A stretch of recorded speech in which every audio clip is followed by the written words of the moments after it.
Shalom kekasih Kristus, salam waktunya mengalami terobosan. Senang rasanya hari ini saya dapat menyampaikan kembali renungan melekat dalam Tuhan. Tentunya saya berharap saudara dan kita semua ada dalam damai sejahtera Tuhan. Mari apapun keadaan kita, tetaplah melekat dalam Tuhan melalui renungan hari ini, agar kita memahami setiap situasi yang terjadi. Mari kita berdoa. Tuhan Yesus, kami bersyukur Tuhan, lewat hari ini kami kembali diisi dengan kebenaran firman-Mu. Biarlah kami terlebih dahulu mengisi kehidupan kami dengan kebenaran firman-Mu. Memang kami tidak tahu apa yang akan terjadi dalam kehidupan kami Tuhan. Tetapi yang satu hal kami percayai, Tuhan adalah Tuhan yang terus bergerak, memimpin dan mengarahkan kami. Biarlah kami dipimpin dan diarahkan untuk sesuai dengan kebenaran firman-Mu. Maka dari itu Tuhan, buka hati pikiran kami agar kami dibenahi lewat kebenaran firman-Mu pada hari ini Tuhan. Tuhan, urapi hamba-Mu agar firman yang disampaikan merupakan isi hati-Mu untuk membawa kami semakin kuat di dalam Engkau. Tuhan, terima kasih. Apa yang Tuhan sedang kerjakan pada saat ini, biarlah terjadi untuk membawa hormat kemuliaan bagi nama-Mu. Dalam nama Tuhan Yesus kami berdoa. Amin. Kasih Kristus melekat dalam Tuhan bertema tujuan perubahan. Firman Tuhan terdapat dalam kitab Roma 9 ayat 21, demikian firman-Nya.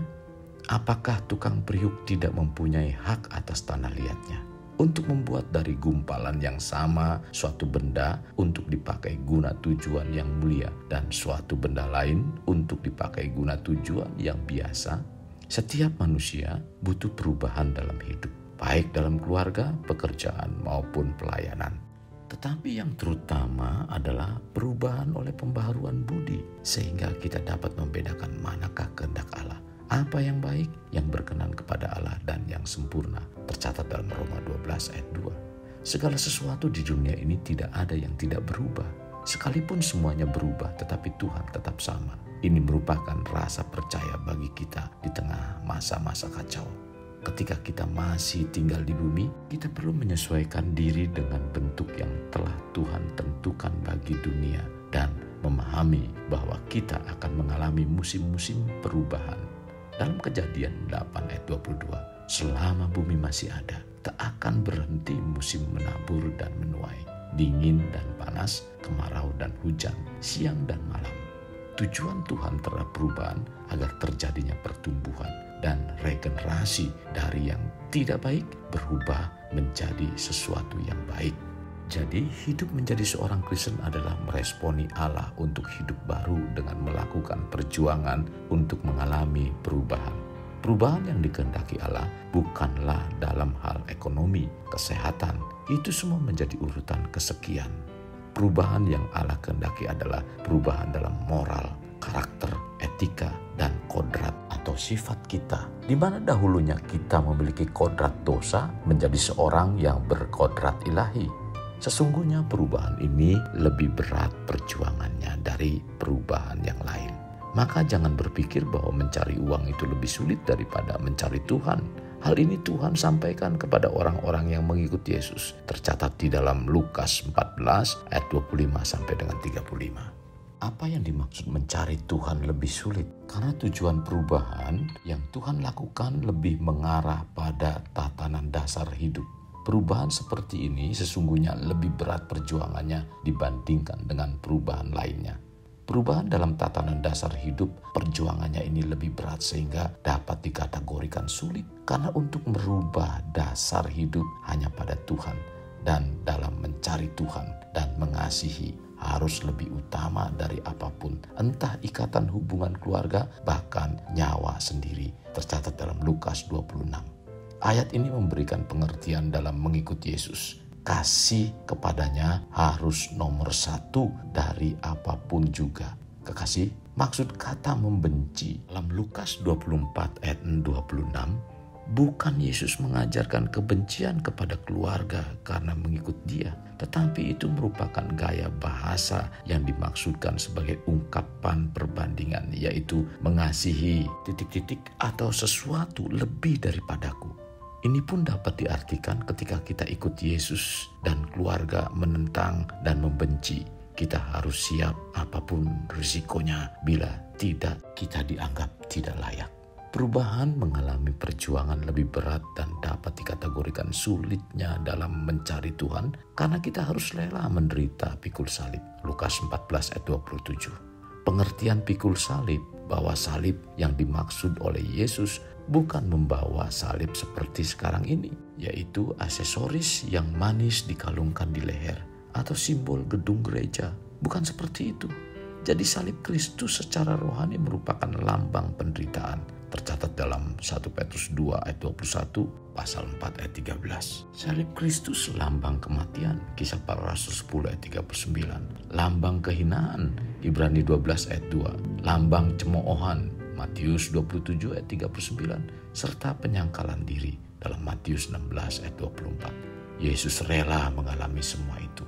Disalibkan, mati, dikuburkan, dan bangkit untuk menebus dosa-dosa kita. Maka setiap orang yang memikul salibnya sendiri karena Yesus pastilah akan mengalami hal yang sama seperti Yesus Kristus. Itulah ciri murid Kristus yang sejati dengan mempunyai perubahan dalam moral, karakter, etika, dan sifat, di mana dahulunya memiliki kodrat pendosa menjadi seorang yang berkodrat ilahi.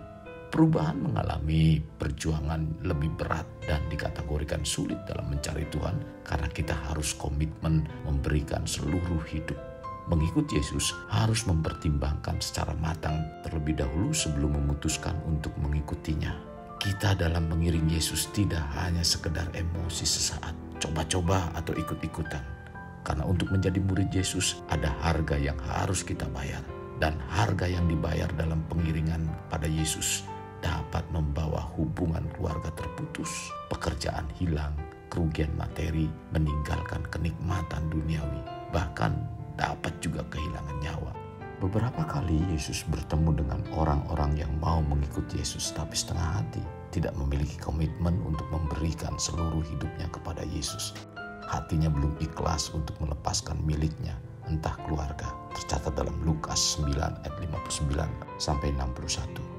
Dan harta, tercatat dalam Matius 19 ayat 21-23. Kekasih Kristus, kita sebagai umat Tuhan memiliki rasa percaya yang lebih besar terjadi dalam hidup kita, bukan hanya perkara-perkara secara jasmani saja yang mengalami perubahan.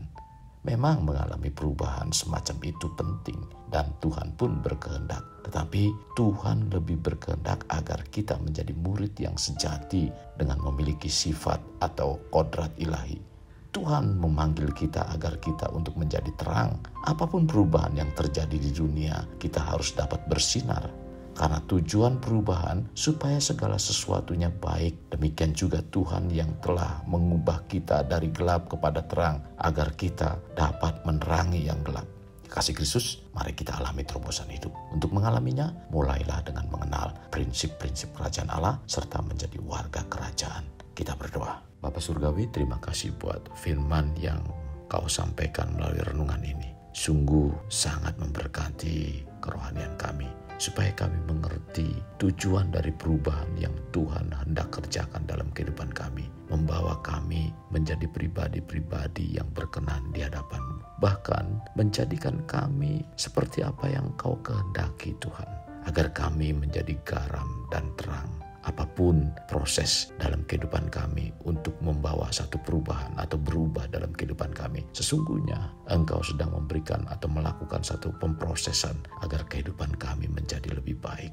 Kami siap menjadi pribadi-pribadi yang menyukakan Engkau dengan berbagai macam yang Tuhan hendak kerjakan dalam kehidupan kami. Tujuannya bukan menyengsarakan kami, melainkan Tuhan membawa kami menjadi lebih baik dan lebih baik. Bahkan kehidupan kami senantiasa menjadi pribadi-pribadi yang menyukakan Engkau Tuhan.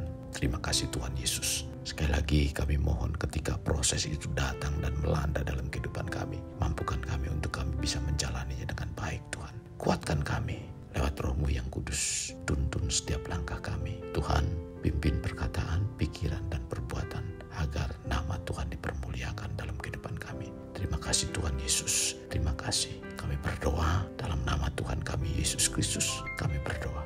Amin. Kasih Kristus, mari kita akhiri dengan mengendahkan kedua tangan kita. Terimalah anugerah berkat dari Allah Bapa, kasih sayang daripada Yesus Kristus, dan persekutuan dengan Roh Kudus yang mencurahkan berkat secara rohani, berkat secara jasmani, dan berkat secara ekonomi. Di mana berkat Abraham, berkat Ishak, berkat Yakub dicurahkan dan dilimpahkan dari saat sekarang sampai Maranatha tiba, dalam nama Tuhan Yesus. Amin.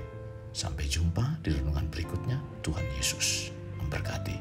Jangan lupa like, share, dan subscribe.